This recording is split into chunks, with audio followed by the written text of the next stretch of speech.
Hi, my people. So today I'm sharing something that happened to me at my workplace. It's been on my mind, and I said, let me share it with my people, because I know most people who are staying abroad or who are in foreign countries, most of you can relate. Before we go on, please, for those who have not subscribed, please do subscribe and like and comment.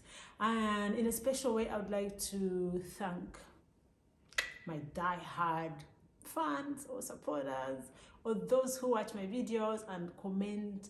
Most of you send me actually direct comments, like on my phone, telling me how nice the video was and telling me your views, what you think, and stuff like that.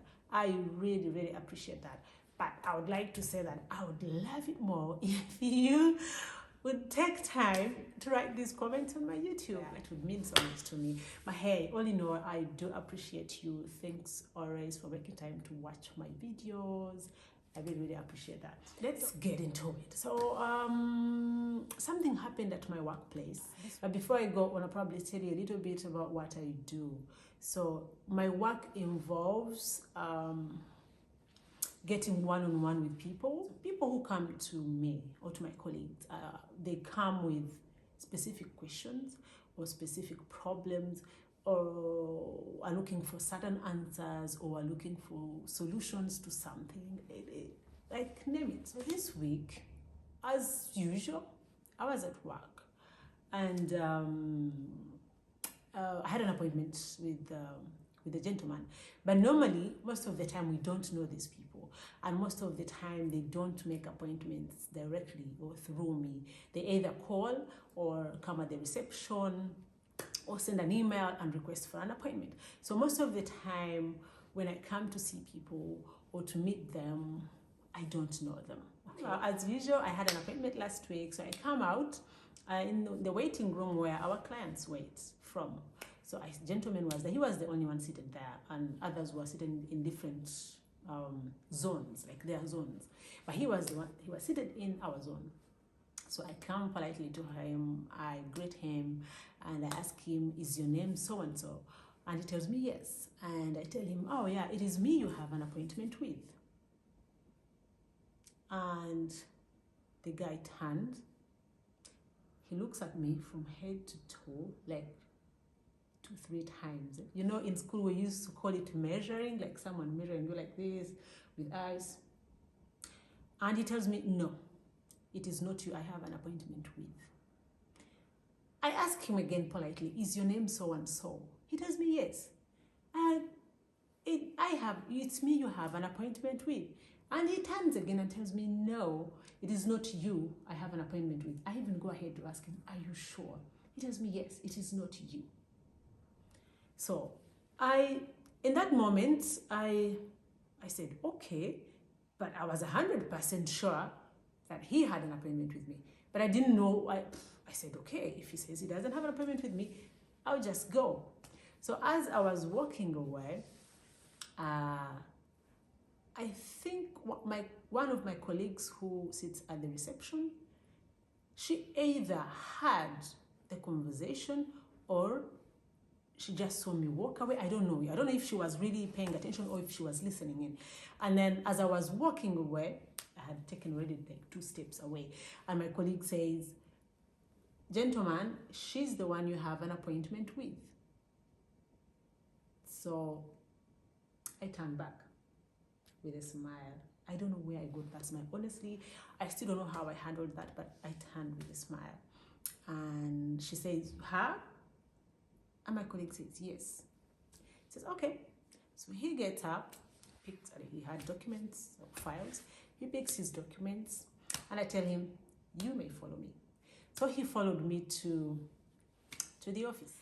And when we reached in the office, I realized that there's a document I needed before I could attend to him. So I excused myself and said, "Let me get something. I'll be right back." So while I was going to the back office, in my mind, I was like, how is this even possible?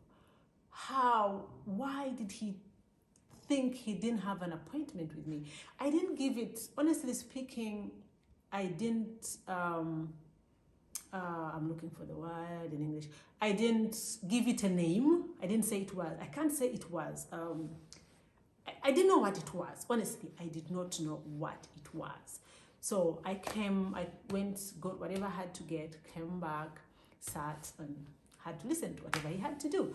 So meanwhile, I'm calm, I'm smiling, I'm doing my job. Like, it's always good, always good.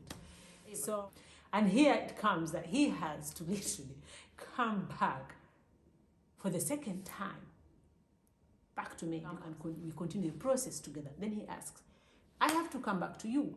I said, yes. But so the gentleman leaves. But in all this happening, I honestly, up to now, I don't know.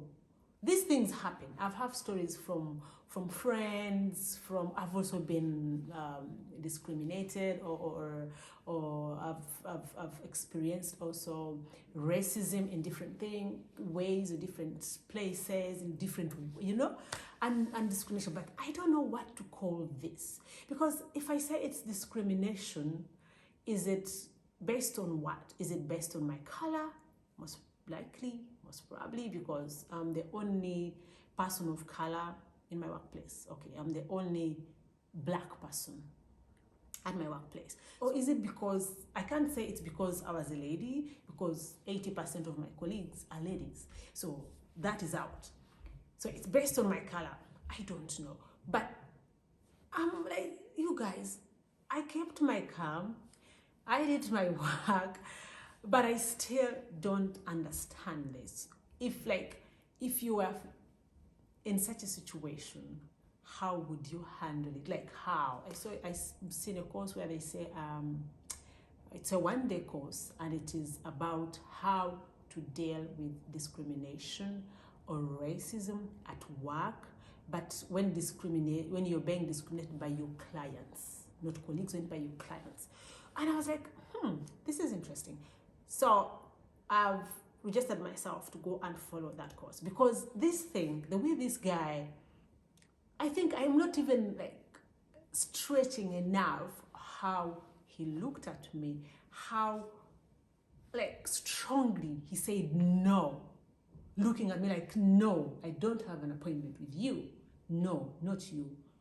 And I honestly, I stayed calm.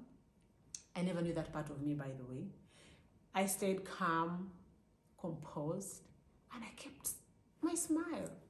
As I was working on him, like, I was okay. I wasn't angry, nothing. I was okay, but I was like, why? What made him behave like that? Like, what made him say that?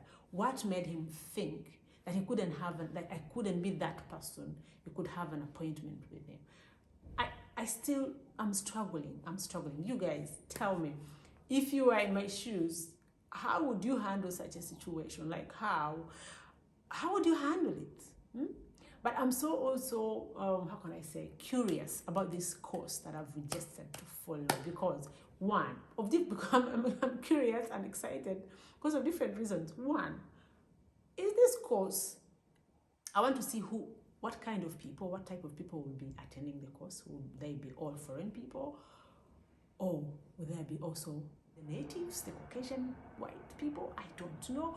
And again, I'm curious to know the content in this course. Thirdly, then I'll get to know if I handled this well. Oh, could I have done something more? Could I have said something back? Or the way I handled it was the best way I could? I don't know. But you guys, share with me in the comments below. Have you been faced with such situations? I don't know if I should call it discrimination. I don't know. Here they say, if you say that you were discriminated in a way, you must prove it in a certain way. So I don't want to put any tags on it that it was discrimination or racism. I don't want to tag it, but you guys tell me your experiences about such situations, especially you guys who are in Europe. How have you handled such situations, or how do you handle them? Or if you are in this situation, how would you have handled it? I'm curious to know. I want to know, you guys. And after I follow my course, I can't promise I'll share with you content, but I'm sure, I don't know, I'll probably look at things differently, or I don't know, but I don't think I can be any calmer than I was. I was calm, I was okay, did my job, didn't lose my temper, didn't get angry, and yeah, so